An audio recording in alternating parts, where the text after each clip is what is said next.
Hi everybody, welcome to my channel. I usually make these videos because I find that on YouTube when I'm looking for some help to change certain parts, I can't seem to find any videos. So I thought that whilst I kind of do my research and to change parts myself, I'm a bit of a DIY.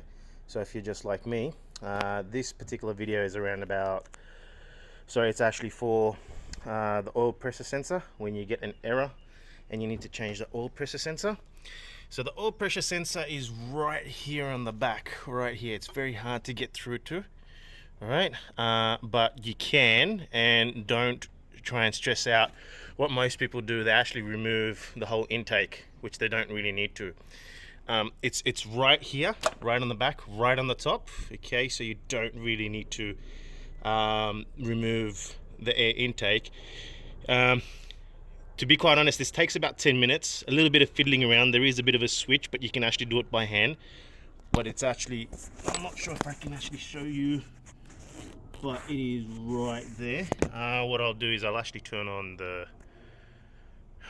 fill light. Maybe you might be able to see through there, but there you go. That's where the sensor is, right there. Okay, it's very easy to get to. You just got to take that plug out right there. It's a bit of a hose, but it should do the job. All you need is a 27 mil, all right? And this is a 1/2 inch, 27 mil 1/2 inch. Pull it off with the 27 mil, put in the new sensor, and you should be good to go. So for those who are actually wondering where it is, right there, and you can find it there. Just remove, there's a little plug there, just make sure you pull the plug out.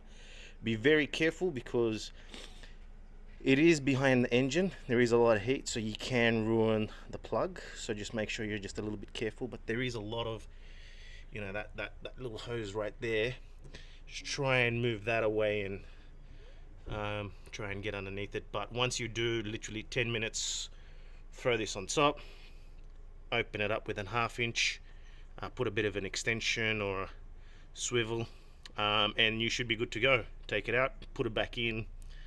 Quite honestly, it should take 10 minutes. It took me a little bit longer because I had to figure it out myself. But for those who want to do it themselves, that's the exact spot where you'll find your oil pressure sensor on an L77 engine.